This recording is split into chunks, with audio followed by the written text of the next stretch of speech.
Hello everyone, welcome to GC Expert Academy. मैं हूं Rahul sir और हम आपके लिए लेके आए हुए हैं प्रैक्टिस सेट। जहां जो देवघर चौकीदार भर्ती परीक्षा होनी है, ठीक है, उसके लिए तो देखिए जो देवघर चौकीदार भर्ती परीक्षा होनी है, उसमें टोटल जो सीट है वो है 286, ठीक है। और जो टोटल इसमें प्रश्न पूछे जाएंगे वो 50 प्रश्न पूछे जाएंगे। कितने प्रश्न पूछे जाएंगे? 50 एग्जाम में। तो हम जो है आप लोगों के लिए 10 प्रैक्टिस सेट लेके आए हुए हैं, ठीक है। कितना प्रैक्टिस सेट लेके आए हुए हैं? 10। टोटल सेट है 10। अब देखिए जो 10 प्रैक्टिस सेट है, इसमें आपका झारखंड जी के भी मिल जाएगा, आपका देवघर जी के भी मिल जाएगा, और जो मैथ्स से भी सवाल आते हैं सारे के सारे मिल जाएंगे। यानी मैंने इस प्रकार से सेट को बनाया है, जब आप एग्जाम में बैठिएगा, ठीक है, तो वहां पे देखिएगा कि हमारे सेट से लगभग लगभग 40 प्लस प्रश्न रहेंगे, ठीक है। तो बहुत सारे लोग हमारे चैनल में पहली बार जुड़े हुए हैं, वे हमारे चैनल को सब्सक्राइब कर लें और बगल में बेल आइकन का बटन हो, उसे दबाना ना भूलें, ताकि हमारे आने वाले सभी प्रैक्टिस सेट आप तक सबसे पहले पहुंचे, ठीक है। और जितने भी छात्र हैं जो इस सेट का पीडीएफ लेना चाहते हैं, तो वे हमें व्हाट्सएप पे मैसेज कर सकते हैं। मेरा नंबर ये रहा, ठीक है, 754782, ठीक है, 7450। ये मेरा 8 है आपका, ठीक है मेरे प्यारे बच्चों। 75 47 82 74 50, ये हमारा व्हाट्सअप नंबर है। जिनको भी पीडीएफ चाहिए हमारे प्रैक्टिस सेट का, ठीक है, 10 प्रैक्टिस सेट का, वे इस नंबर पे हमें मैसेज कर सकते हैं, ठीक है। मात्र हमने जो फी रखा है वो है ओनली फॉर 50 रुपीज, ठीक है। 50 रुपये में आपको 10 प्रैक्टिस सेट मुहैया कराया जा रहा है हमारे द्वारा। जहाँ पे आप जब एग्जाम में बैठिएगा, देखिएगा 40 प्रश्न, 40 प्लस प्लस 40 प्लस जो प्रश्न रहेंगे वो हमारे प्रैक्टिस सेट से रहेंगे। तो आइए आज पहला प्रैक्टिस सेट को हम लोग स्टार्ट करते हैं, ठीक है। एक एक करके हम लोग सबको देखेंगे। चलिए सेट वन को स्टार्ट कर रहे हैं आज हम लोग, ठीक है। देखिए पहला प्रश्न जो होता है वो क्या है? सेट वन में पहला प्रश्न, देखिए हमने जो सेट बनाया है वो एक अरेंज वे में हमने सेट को तैयार किया है, ठीक है। जहां पे आप लोग देखिएगा कि बहुत सारे प्रश्न आपको हल्के लगेंगे, बहुत सारे प्रश्न आपको हार्ड लगेंगे, तो सबका मिक्स कॉम्बिनेशन करके हमने ये पूरा सेट को तैयार किया है। आइए स्टार्ट करते हैं। देखिए पहला प्रश्न क्या है कि राजमहल फॉसिल्स अभ्यारण्य कहाँ है? तो देखिए राजमहल फॉसिल्स अभ्यारण्य जो है वो साहिबगंज में है, ठीक है। राजमहल फॉसिल्स अभ्यारण्य कहाँ पे मिल जाएंगे? आपके साहिबगंज में मिल जाएंगे। आगे देखते हैं हम लोग कि दक्षिणी छोटानागपुर प्रमंडल जो है उसका मुख्यालय कहाँ है? तो क्या हो जाएगा? रांची, ठीक है। जो दक्षिणी छोटानागपुर प्रमंडल है, जैसे कि आप लोग जानते होंगे झारखंड में टोटल 5 प्रमंडल है, उसमें से एक प्रमंडल आपका दक्षिणी छोटानागपुर प्रमंडल आता है, ठीक है। उसका मुख्यालय रांची हो गया। आइए आगे बात करते हैं कि झारखंड के जो प्रथम राज्यपाल कौन है, कौन थे हो जाएंगे यहाँ पे। झारखंड के प्रथम राज्यपाल कौन थे? तो प्रभात कुमार थे, ठीक है। जब झारखंड राज्य का गठन हुआ तो प्रभात कुमार को पहला राज्यपाल बनाया गया झारखंड का, ठीक है। वर्तमान में कौन राज्यपाल है? संतोष कुमार गंगवार। चलिए आगे बात करते हैं कि झारखंड के प्रथम लोकायुक्त कौन थे। देखिए जब प्रथम लोकायुक्त की बात करेंगे तो कौन हो जाएंगे? लक्ष्मण उरांव, ठीक है, झारखंड के प्रथम लोकायुक्त। आइए आगे बात करते हैं कि अबुआ डिसुम आंदोलन। देखिए एक आंदोलन है अबुआ डिसुम आंदोलन, उसको किसने शुरू किया था? तो गया मुंडा, ठीक है। गया मुंडा ने स्टार्ट किया था अबुआ डिसुम आंदोलन, ठीक है। आगे देखिए, देखिए 1805 ईस्वी में 23 परगनों एवं महालों को मिलाकर, ठीक है, झारखंड क्षेत्र में बनाए गए जो जंगल महाल का मुख्यालय कहाँ था? तो बांकुड़ा था। देखिए ये देवघर जिला में जो चौकीदार भर्ती परीक्षा होनी है उसके लिए ये जो प्रश्न है बहुत इंपॉर्टेंट हो जाता है, ठीक है। यहाँ पे देखिएगा, इसको समझने का प्रयास कीजिए कि 1805 ईस्वी में 23 जो परगना था और जो महाल उसको मिलाकर, ठीक है, झारखंड क्षेत्र में बनाया गया जो जंगल महाल, ठीक है, उसका मुख्यालय कहाँ था? बांकुड़ा था, समझे। आइए आगे बात करते हैं कि झारखंड उच्च न्यायालय के वर्तमान जो मुख्य न्यायाधीश हैं वो कौन हैं? तो देखिए झारखंड जो उच्च न्यायालय के वर्तमान मुख्य न्यायाधीश जो होंगे वो वर्तमान में एम एस रामचंद्र राव हैं। कौन है? एम एस रामचंद्र राव, ठीक है। चलिए आगे बात करते हैं। बात करेंगे कि महिला सुरक्षा के लिए जो झारखंड में कौन-सा हेल्पलाइन नंबर प्रदान किया गया है। ठीक है, अगर महिला सुरक्षा की बात करते हैं तो झारखंड में जो हेल्पलाइन नंबर प्रदान किया गया है वो है 181 181 पे फ़ोन लगाइए अगर किन्हीं महिला को सुरक्षा से लेके कोई इश्यू हो रहा है तो। है ना? आइए अब आगे बात करते हैं। देखिए, सड़क दुर्घटना के लिए ठीक है, एम्बुलेंस सेवा का जो हेल्पलाइन नंबर है, वो कितना है? 108 है। ठीक है, अगर किन्हीं का सड़क दुर्घटना हो गया है, ठीक है, तो आपको एम्बुलेंस को फ़ोन करना है, तो आप 108 पे कॉल कर सकते हैं। ठीक है, इस टाइप के प्रश्न जो हैं, जितने भी अब तक जिलों में चौकीदार भर्ती के लिए एग्ज़ाम हुए हैं, इस प्रकार के प्रश्न अक्सर पूछे जा चुके हैं। इसलिए मैंने उन सभी जिलों को ध्यान में रखते हुए, ठीक है, ये सेट को तैयार किया है। इसलिए देवघर हेतु ये सेट बहुत ही महत्वपूर्ण हो जाता है ना? चलिए आइए आगे बढ़ते हैं कि झारखंड का सबसे बड़ा जो जनजातीय समूह है, वो कौन-सा है? तो झारखंड का सबसे बड़ा जनजातीय समूह कौन हो जाएगा आपका? संथाल हो जाएगा, ठीक है? देखिए जो भी पहली बार हमारे वीडियो को देख रहे हैं, हमारे चैनल को सब्सक्राइब कर लें और बगल में बेल आइकन का बटन होगा, उसे दबाना ना भूलें, ताकि हमारे आने वाले सभी प्रैक्टिस सेट आप तक सबसे पहले पहुँचे, ठीक है? अगर कोई भी हमारे पीडीएफ को लेना चाहते हैं, तो 10 प्रैक्टिस सेट है, ठीक है? 10 प्रैक्टिस जो सेट है मेरे प्यारे बच्चों, इसे मैं सिर्फ़ और सिर्फ़ ₹50 के कॉस्ट में कि फ्री में आपको मुहैया करवा रहा हूँ, ठीक है? जो भी इच्छुक हैं हमारे वो दिए गए व्हाट्सएप नंबर में आप लोग मैसेज कर सकते हैं, ठीक है? मेरा नंबर है देख लीजिए यहाँ पे 7547827450 ये मेरा व्हाट्सएप नंबर है, इसमें आप लोग मैसेज कर सकते हैं, ठीक है? चलिए, आइए आगे बात करते हैं कि झारखंड के पहले मुख्यमंत्री कौन थे? तो ये तो हर कोई जानते ही होंगे कि झारखंड के पहले मुख्यमंत्री बाबूलाल मरांडी थे। ठीक है? बाबूलाल मरांडी वर्तमान में भाजपा के प्रदेश अध्यक्ष है के पद पर आसीन है। ठीक है? चलिए आगे बात करते हैं कि सावित्री पूर्ति किस खेल से जुड़ी हुई है? तो सावित्री पूर्ति जो है हॉकी खेलती है। ठीक है? आइए आगे बात करते हैं कि किस जनजाति का एकमात्र अस्तित्व केवल झारखंड में है? झारखंड में ऐसे तो कितनी जनजातियाँ पाई जाती हैं? 32 सब मिला के कुल, ठीक है? उनमें से एक ऐसी जनजाति है जिनका अस्तित्व सिर्फ़ और सिर्फ़ झारखंड में है और वे जनजाति है मुंडा जनजाति। चलिए आगे बात करते हैं कि स्वर्णरेखा जो नदी घाटी परियोजना है, इसकी शुरुआत किस पंचवर्ष योजना के दौरान हुई थी? ठीक है, तो 5वीं पंचवर्ष योजना के दौरान हुई थी। देखिए, जैसे कि यहाँ पे हो गया आपका स्वर्णरेखा नदी घाटी परियोजना है, इसकी जो स्टार्ट हुई थी 1982-83 में ये स्टार्ट किया गया था, ठीक है? उस टाइम हमारे भारत में 5वीं पंचवर्ष योजना चल रही थी, तो वही यहाँ पे प्रश्न पूछा गया है, ठीक है? चलिए।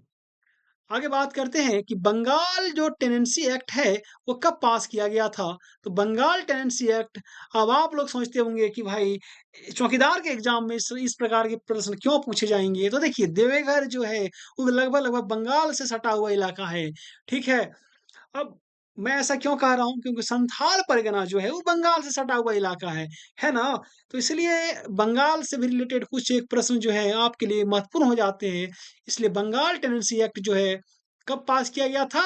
1897 यानी 1897 ईस्वी को पास किया गया था। ठीक है? चलिए, झारखंड के किस जिले में सर्वाधिक अभ्रक पाई जाती है? भाई कोडरमा हो जाएगा, क्या हो जाएगा? सर्वाधिक अभ्रक की बात की जाए तो कोडरमा हो जाएगा, ठीक है? चलिए आगे बात करते हैं कि झारखंड की उपराजधानी कहाँ स्थित है? तो दुमका में स्थित है। देखिए झारखंड की उपराजधानी सब लोग जानते हैं कहाँ पे होंगे, दुमका में, ठीक है? जबकि 3 प्रस्तावित उपराजधानी है, जिन्हें अब तक बनाया मतलब नहीं गया है, ठीक है? चलिए आगे बात करते हैं। कि देखिए, स्वतंत्र रूप से समुद्र में गिरने वाली झारखंड की एकमात्र नदी कौन-सी है? ठीक है? देखिए नदी तो निकलती है झारखंड से। मैं आपको एक चीज़ बताता हूँ स्वर्णरेखा के बारे में, ये नगड़ी से निकलती है। नगड़ी कहाँ पे है? रांची में है, ठीक है? यहाँ से निकलती हुई किसी में नहीं मिलती है, सीधा ये बे ऑफ बंगाल में जाके मिल जाती है। कहाँ पे? बंगाल की खाड़ी में मिल जाती है। ठीक है? तो वही कह रहा है यहाँ पे कि स्वतंत्र रूप से समुद्र में गिरने वाली झारखंड की एकमात्र नदी जो है वो है स्वर्णरेखा नदी, ठीक है? चलिए आगे बात करते हैं हम लोग कि झारखंड बनने के उपरांत इसमें कितने नए जिले जोड़े जा चुके हैं। तो देखिए, जब झारखंड राज्य का गठन हुआ, आइए इसके बारे में थोड़ा-सा डिस्कस करते हैं। जब झारखंड राज्य का गठन हुआ, उस टाइम झारखंड में कितने जिले थे मेरे प्यारे बच्चों? 18 जिले थे। ठीक है? अभी कितने जिले हैं वर्तमान में? अभी 24 जिले हैं। तो कितने जिले जोड़े जा चुके हैं अब तक? 6 जिले जोड़े जा चुके हैं। अब देखिए, ये 6 जिले कौन से हैं? मैं आपको बता देना चाहता हूँ 6 जिलों के बारे में। ठीक है? देखिए, ये जो 6 जिले हैं, यहाँ पे आप लोग देख सकते हैं एक-एक करके। पहला हो गया आपका लातेहार, ठीक है? पहला लातेहार, दूसरा हो गया आपका जामताड़ा, ठीक है? तीसरा हो गया आपका सिमडेगा, चौथा हो गया आपका सरायकेला खरसावां, ठीक है? सरायकेला खरसावां, 5वां हो गया आपका खूंटी और छठा हो गया मेरे प्यारे बच्चों आपका रामगढ़। तो ये 6 जिले जो हैं, वो राज्य गठन के उपरांत जोड़े जा चुके हैं, ठीक है? चलिए आइए आगे बात करते हैं। यहाँ पे एक प्रश्न बनता है कि महात्मा गांधी राष्ट्रीय ग्रामीण रोजगार गारंटी अधिनियम, ठीक है, यानी जिसको मनरेगा के नाम से जाना जाता है, उसका फुल फॉर्म क्या है? तो देखिए, अगर हिंदी में फुल फॉर्म की बात की जाए तो हिंदी में ऊपर में दिया गया है। अगर इंग्लिश में फुल फॉर्म की बात की जाए तो यहाँ पे है कि महात्मा गांधी, ठीक है, national rural employment guarantee act, MNREGA का फुल फॉर्म यही हो गया। ठीक है, तो इस प्रकार के प्रश्न भी एग्जाम में देखे गए हैं और आगे भी देखे जा सकते हैं। चलिए आइए आगे बात करते हैं। अब हम लोग बात करेंगे देवघर जीके के बारे में, ठीक है। देखिए, देवघर जीके के बारे में जो पहला सवाल है वो है कि देवघर जिला किस प्रमंडल के अंतर्गत आता है? मेरे प्यारे बच्चों, सब लोग परिचित होंगे संथाल परगना, ठीक है? जैसे कि आप लोग सब जानते हैं कि संथाल परगना हम एसपी लिख रहे हैं, ठीक है? संथाल परगना में टोटल कितने जिले हैं? 6 जिले हैं। इन 6 जिलों में से एक जिला क्या है? देवघर है, ठीक है? और हम लोग देवघर जिले में ही जो चौकीदार भर्ती परीक्षा निकली है, उसके लिए हम लोग एग्जाम देने जा रहे हैं, ठीक है? चलिए आइए आगे बात करते हैं कि 2011 की जनगणना के अनुसार, ठीक है, देवघर जिले की जो कुल जनसंख्या कितनी है? अब बात करते हैं देवघर जिले की कुल जनसंख्या की कितनी है? 14,92,073। कितनी है? 14,92,073 लोग, ठीक है, देवघर जिले में निवास करते हैं। आइए आगे बात करते हैं कि देवघर में कौन सा प्रमुख लोक नृत्य प्रचलित है? अब लोक नृत्य की बात की जा रही है देवघर में, कौन सा लोक नृत्य फेमस है? तो छऊ लोक नृत्य फेमस है। चलिए आइए आगे बात करते हैं। यहाँ पे देखते हैं कि जो डाबर दवा कंपनी है, वो देवघर जिला के किस स्थान में है? ठीक है, डाबर दवा कंपनी, आप लोग सब जानते होंगे जो जसीडीह से बिलोंग करते हुए, ठीक है, कहाँ पे है ये कंपनी? जसीडीह में है। चलिए आइए आगे बात करते हैं कि देवघर में जो श्रावणी मेला है, वो किस महीने में आयोजित होता है? श्रावणी मेला कब होता है आयोजित? जुलाई महीने में ये आयोजित होता है, ठीक है।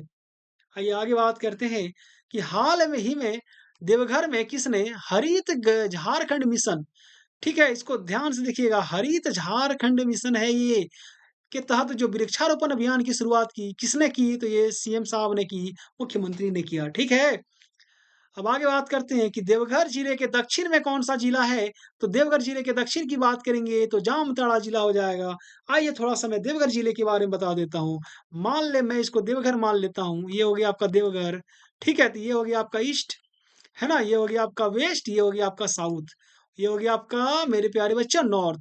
तो देखिए, अगर दक्षिण की बात किया जाए तो यहाँ पे आपका जामताड़ा हो गया, ठीक है। अगर पूरब की बात किया जाए तो यहाँ पे आपका दुमका हो जाएगा और अगर पश्चिम की बात किया जाए तो यहाँ पे आपका गिरिडीह हो जाएगा और उत्तर में आपका क्या हो जाएगा मेरे प्यारे बच्चों? उत्तर में आपका यहाँ हो जाएगा आपका बिहार, ठीक है। चलिए अब आगे बात करते हैं हम लोग।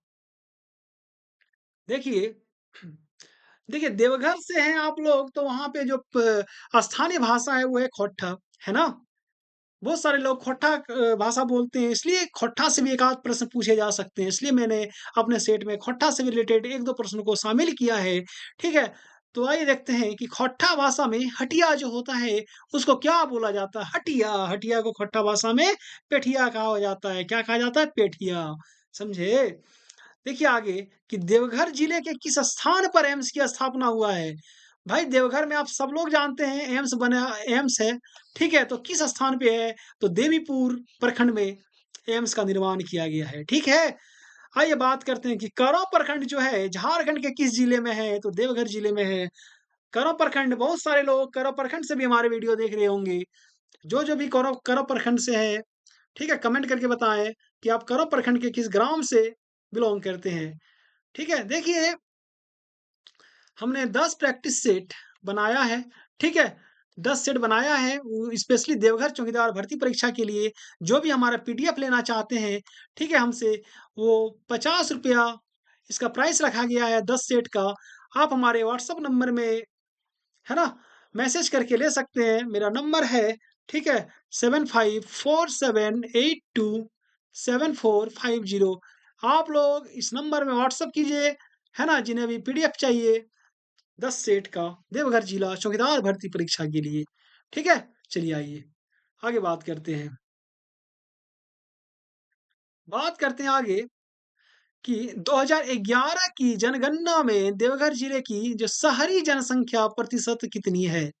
2011 की जनगणना, क्योंकि देखिए 2011 के बाद जनगणना हुआ ही नहीं है, इसलिए हम जब भी जनगणना की बात करेंगे लेटेस्ट की तो 2011 की ही बात करेंगे। तो देवघर जिला का जो शहरी जनसंख्या प्रतिशत है वो कितना है? तो 17.32% है। ठीक है? यानी देवघर जिले में जितने निवासी, जितने लोग रहते हैं, तो शहर में 100 का कितना परसेंट लोग रहते हैं? 17.32% लोग रहते हैं शहरों में। बाकी सभी लोग कहाँ रहेंगे? गाँव में रहेंगे। आइए आगे देखते हैं कि देवघर जिले के किस मंदिर को शिव का द्वार कहा जाता है? तो देवघर जिला में एक ऐसा मंदिर है, ठीक है? देवघर जिले के किस मंदिर को शिव का द्वार कहा जाता है? तो बासुकीनाथ हो जाएगा, ठीक है? देखिए बासुकीनाथ ऐसे तो जरमुंडी में है ना? बासुकीनाथ जो है ये जरमुंडी जरमुंडी यानी दुमका जिला पड़ता है, ठीक है? तो शिव का द्वार जो कहा जाता है ना, वो बासुकीनाथ को कहा जाता है ना? तो यहाँ पे देवघर नहीं होके यहाँ पे दुमका हो जाएगा, ठीक है?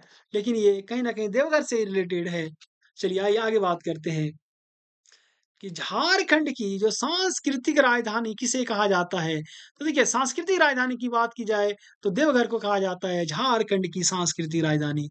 आइए अब आगे बात करते हैं कि देवघर जिले की जो स्थापना हुई कब हुई? तो 1 जून 1983 को हुई। कब हुई मेरे प्यारे बच्चों? 1 जून 1983 को, ठीक है, देवघर जिले का गठन किया गया था, है ना? आइए बात करेंगे कि देवघर जिले के जो वर्तमान उपायुक्त हैं मेरे प्यारे बच्चों, उपायुक्त मतलब डीसी होते हैं, वो कौन है? तो श्री विशाल सागर हैं। कौन है मेरे प्यारे बच्चों? श्री विशाल सागर, है ना? बहुत सारे लोग विशाल सागर को करीब देखे भी होंगे। आइए आगे बात करते हैं कि देखिए अब यहाँ पे कि देवघर जिले में कुल जो अनुसूचित जाति है, अनुसूचित जाति मतलब एससी होता है, शेड्यूल कास्ट, उसकी संख्या कितनी है?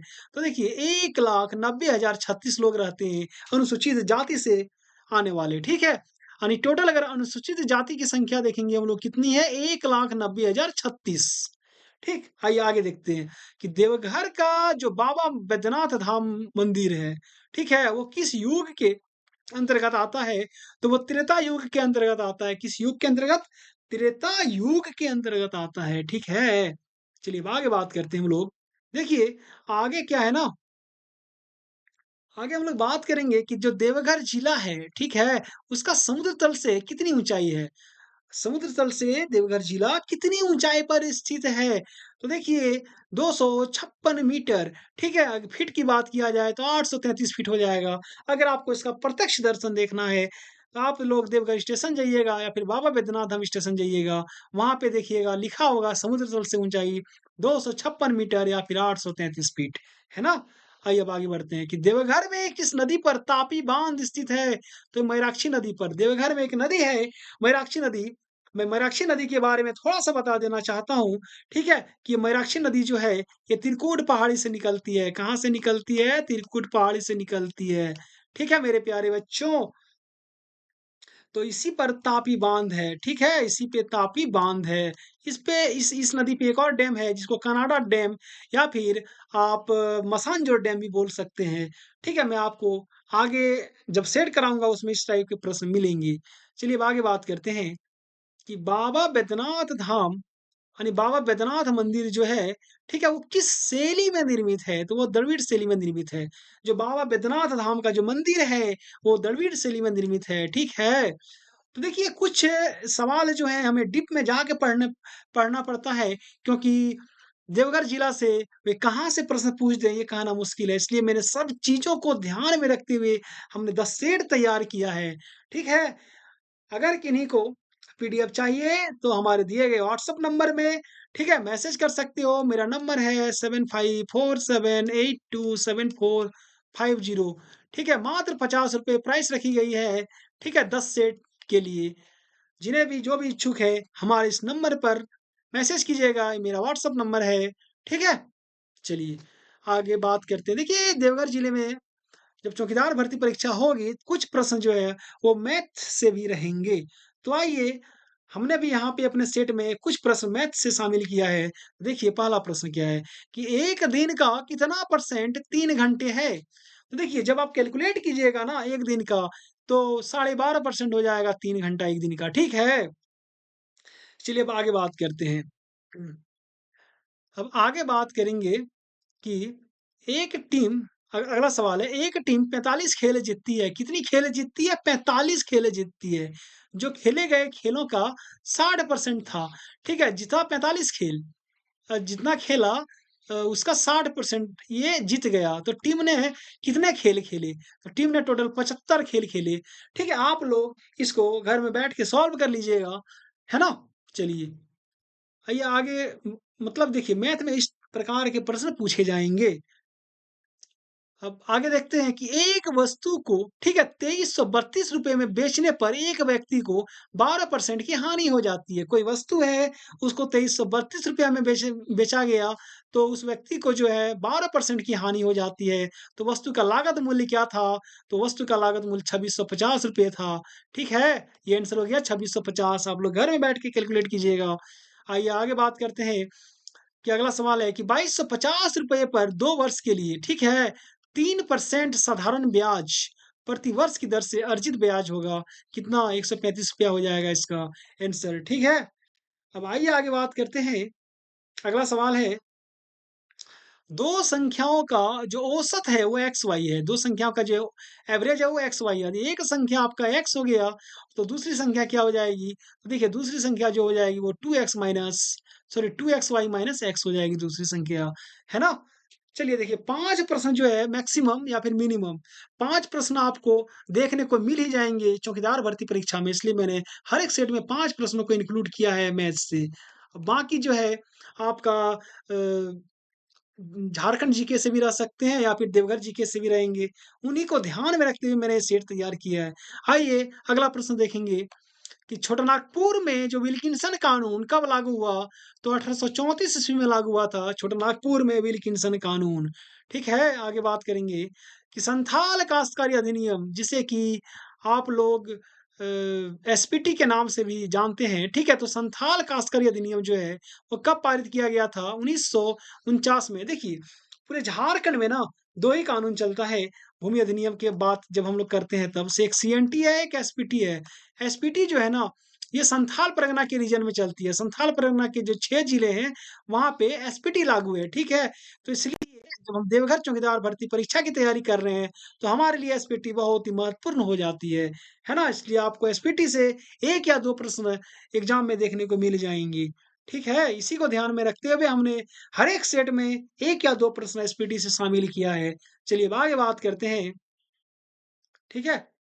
देखिए अगला सवाल क्या है कि संथाल परगना काश्तकारी अधिनियम जो 1949 है यानी 1949 है, उसके तहत किसी खास ग्राम के जो ग्राम प्रधान की नियुक्ति होती है, हेतु गाँव के कितने रैयतों की सहमति आवश्यक है? तो 2 तिहाई हो जाएगा। देखिए क्वेश्चन क्या कह रहा है कि जो एसपीटी एक्ट है ना 1949 जिसके बारे में मैंने अभी बताया जो संथाल परगना में लागू है, तो उसमें क्या होता है कि किसी खास ग्राम कोई खास ग्राम है, ठीक है? अगर कोई खास ग्राम में आपको ग्राम प्रधान की नियुक्ति करना है, तो उस गाँव के कितने रैयत की सहमति आवश्यक होगी?